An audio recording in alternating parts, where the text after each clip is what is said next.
This is part 2 of our late adulthood social development lecture. So now we're going to talk about living in retirement. Due to factors such as economic downturns, the number of people over 65 still in the workforce has increased dramatically than what it used to be. So what does this mean? After the Great Recession of 2008, people's planning and expectations about pensions, savings, and retirement changed. Retiring may also mean losing the part of identity tied to your occupation, which may be difficult for some people, especially in the United States, where our job is a huge part of our identity.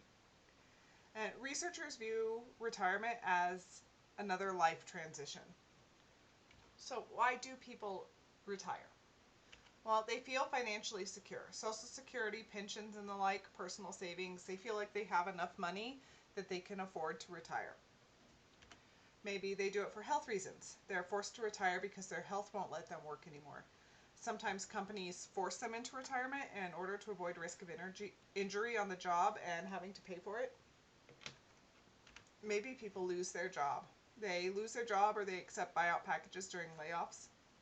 Sometimes it's cheaper for companies to offer a generous package to get someone to quit, essentially, than to pay salary for several more years. Okay? So these are some main reasons. You might be able to think of some other reasons. There's a lot of different reasons people retire, and some of those reasons are more voluntary than others. So savings. So this is your financial savings. Most people have not saved enough money to retire, especially after 2008 when stocks plummeted and companies stopped pension programs. Estimates say that you need to have a savings of about 11 times your current income in addition to Social Security. So for example, if you have a salary of $60,000, then you need a savings of $660,000 and Social Security. Longer life expectancies increase that amount. People are living for longer and longer.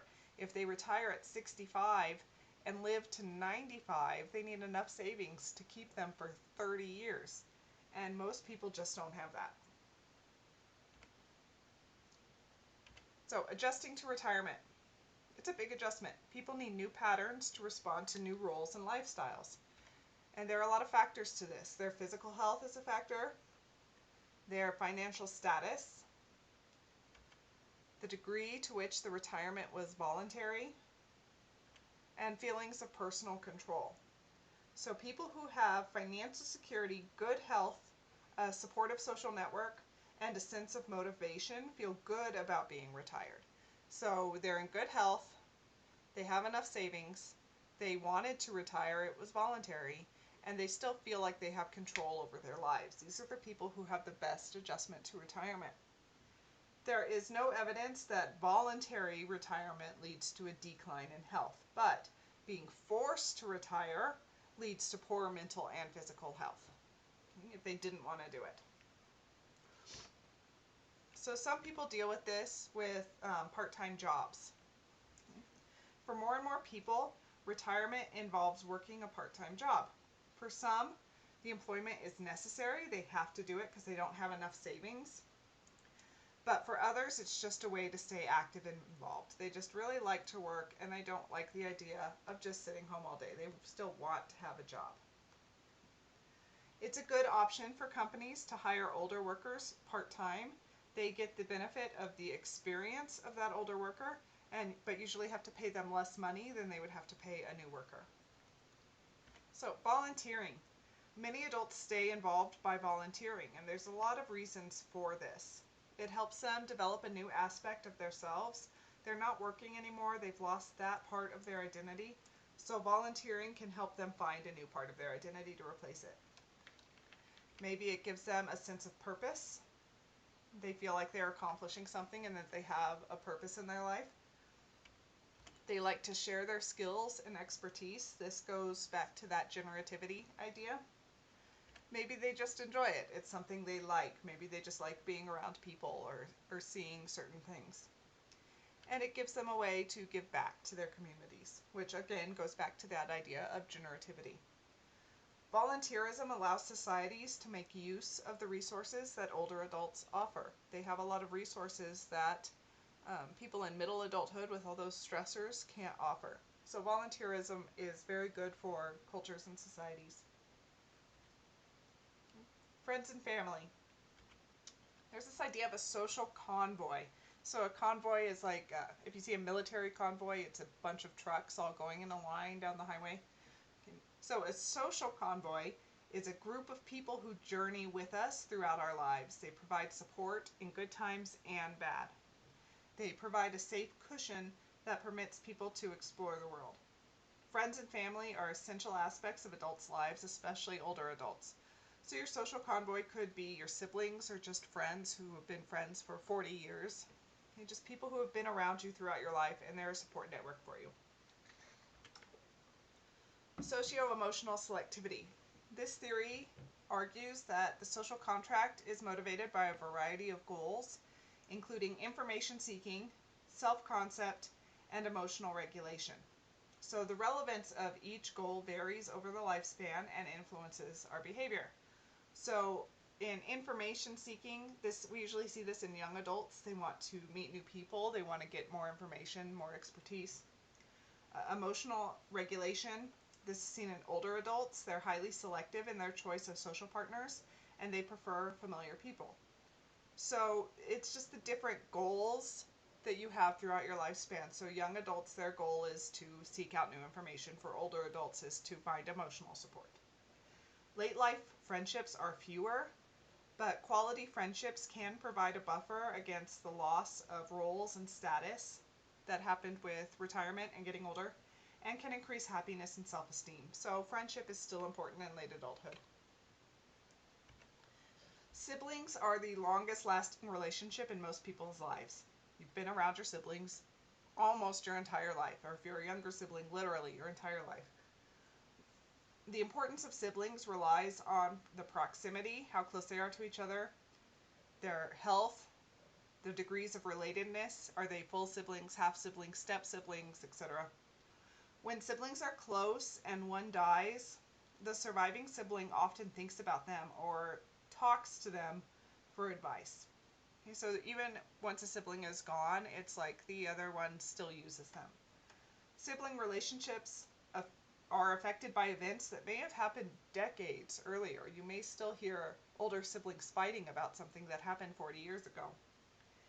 If there's no contact over an extended period of time, it's not likely the relationship will be repaired, however. The sibling relationship needs to be fostered and taken care of. Marriage and partners in later life. Benefits and satisfaction. Having a partner helps people deal with chronic illness, functional problems, and disabilities. Satisfaction improves once children leave home and remains fairly high. We talked about this when we talked about marital satisfaction. It's at the lowest when kids are teenagers, and then it gets higher once they leave. Partners tend to remember positive events and forget the negative. There's a reduced potential for conflict and an increased potential for pleasure. Partners are also likely to be similar in mental and physical health as they age. Okay, same-sex couples. Very little research has been done, but what has been done suggests that long-term partners do not differ from long-term heterosexual marriages. Their individual concerns are basically the same too. So we talked about same-sex couples when it comes to parenting and marriage and love relationships, and we said they're essentially the same as heterosexual couples. And it seems to remain true here in later life. They get the same benefits and we see the same behaviors and trends. So caring for a partner. Caring for a chronically ill partner presents different challenges from caring for a chronically ill parent. Okay, so it's different if you have to be taking care of your partner than when you were taking care of your parent. It can put significant strain on the relationship. Partners of people with Alzheimer's have lower satisfaction in their relationship than healthy couples do. Partner caregivers report more rewards than adult caregivers, like children caring for their own parents. So it's a strain on the relationship, but they also get more rewards out of it.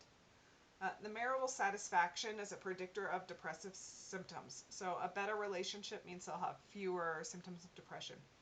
Most caregivers do it out of necessity. They take care of their partner because no one else is going to do it, or they can't afford to have anyone else do it. Interventions that help the functionality of the ill partner can help the caregiver too by relieving some of the stress and some of the burden. Okay, next is widowhood. For most people, this is the most traumatic experience they will experience. Okay. Causes increased risk of death among older European Americans, but not African Americans. This is why many long-term couples die within a couple of years of each other. Women are more likely to be widowed than men. After being widowed, loneliness is a major problem.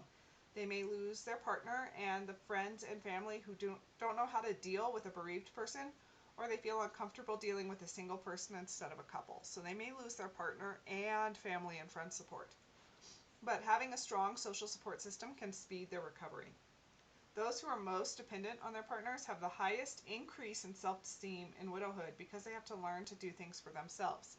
So let's say you had a woman who always relied on her husband to do everything for her. He handled the finances, he handled the major decisions, he did the work around the house. Once she is widowed and has to do those things for herself, she experiences an increase in self-esteem because she's learning she can take care of herself. But widows may suffer more financially due to a significant loss of income. Women still make less than men. So if the man dies, the widow might suffer more financially than if the woman died leaving the man. Some widowed people go on to cohabitate or remarry. Maybe they do it for financial or companionship reasons. But repartnering may be difficult due to family objections. The family doesn't want their grandmother to get married again. Limitations such as decreased mobility or poor health, the absence of incentives. A big incentive for getting married in young adulthood is the desire for children, and you don't have that same incentive in late adulthood. Or maybe there's social pressure to protect one's estate. Don't get married because then your spouse would get the estate instead of your children and grandchildren. There is a new trend called living alone together, where there's a romantic relationship, but they live separate in separate homes. We will finish this lecture in the next video.